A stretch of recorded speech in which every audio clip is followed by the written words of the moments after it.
কি গো, কি রান্না হবে আজকে? শনিবার কিন্তু আজকে। আজকে রান্না করবো আলুর দম, মটরশুঁটি দিয়ে আলুর দম রান্না করবো। মটরশুঁটি দিয়ে আলুর দম। হুম। আর কি কি হবে? দেখি লুচি আর না কি রুটি? করি। দেখি কি করে, তুমি কি খাবো বলো, সেটাই রান্না করবো।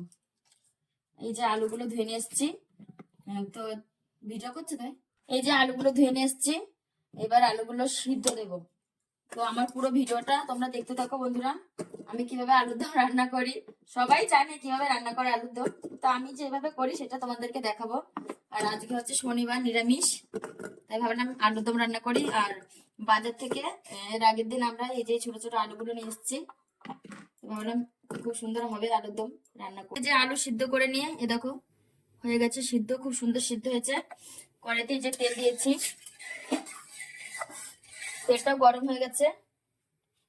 এবার আমি এই যে এখানে দেখো এই যে গোটা গরম মশলা আর জিরে দিয়ে দিলাম, আর একটা তেজপাতা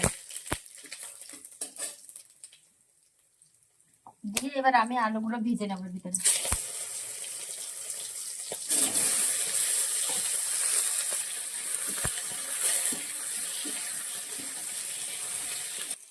তো দেখো বন্ধুরা, এই যে ভাজা ভাজা হয়ে গেছে আলুটা। এবার আমি এই যে চিড়ে রেখেছিলাম কাঁচা লঙ্কা দিয়ে দিলাম, বেশি কাঁচা লঙ্কা দেবো না, অল্প দিলাম। আবার এই যে এখানে আলু দমের মশলা দেবো, এতে তো ঝাল থাকেই, এই জন্য বেশি ঝাল দিলাম না। এবার আমি এই আদা আদা জিরে বেটে নিয়ে এসেছি, এটা দিয়ে দেবো ভিতরে। দিয়ে ভালো করে কষিয়ে নেব।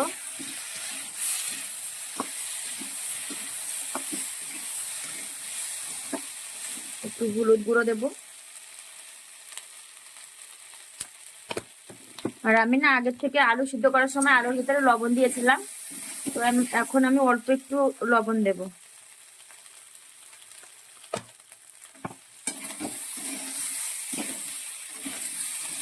তো এবার আমি এর ভিতরে অল্প একটু শুকনো লঙ্কার গুঁড়ো দেব, একটু শুকনো লঙ্কার গুঁড়ো দেবো। আর এই যে টমেটো গুলো কেটে রেখেছিলাম এগুলো দিয়ে দেবো এর ভিতরে। জানি না তোমরা কিরকম রান্না করো, আমি এভাবে রান্না করছি তাই তোমাদের সঙ্গে শেয়ার করছি। আর আমি এর ভিতরে একটু ধনে গুঁড়ো দিয়ে দেবো, বেশি মশলা দেব না, অল্প মশলাই ভালো। ভালো করে কষিয়ে নিয়ে তারপরে জল দেবো। তো চলো বন্ধুরা, কষিয়ে নিয়ে তারপরে আবার তোমাদের। তো এবার এই মটরশুঁটি গুলো দিয়ে দেবো। মটরশুঁটি সিদ্ধ হয়ে যাবে একদম, কচি মটরশুঁটি গুলো না। এখন নতুন নতুন মটরশুঁটি দিয়ে আলুর দম খুব ভালো লাগে, তারপরে পাতাকপি দিয়েও ভালো লাগে মটরশুঁটি। এবার আমি জল দিয়ে দেবো, আমি গরম জল দিচ্ছি।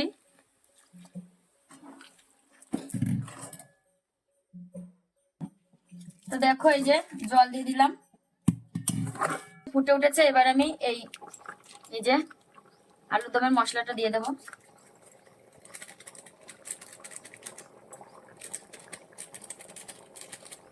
এই আলু দমের মশলাটা দিলে না টেস্ট হয় খেতে। তো দেখো এই যে আমি পুরো মশলাটা দিয়ে দিলাম, শেয়ার করছি, তোমরা কিন্তু জানাবে অবশ্যই। তো চলো আর একটু হয়ে নিক, তারপরে তোমাদের সঙ্গে চিনি দিলে কি হয়, টেস্ট লাগবে খেতে। আর আমি না বেশি শুকাবো না, একটু ঝোলঝোলি রাখবো। এবার আমি এর ভিতরে এই যে কেটে রেখেছিলাম ধনেপাতা, এটা দিয়ে দেবো।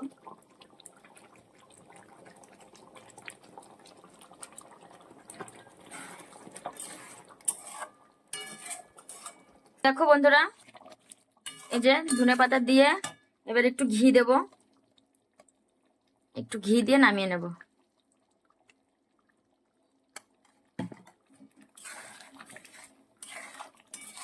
দিয়ে দিলাম একটু ঘি, ঘিটা দিলে ভালো সুন্দর সেন্টটা আসছে গো।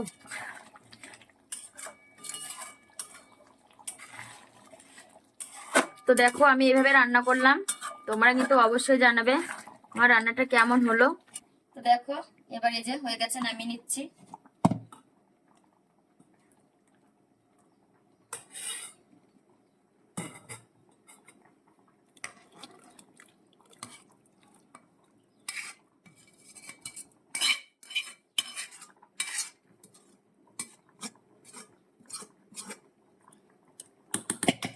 এই যে হয়ে গেছে।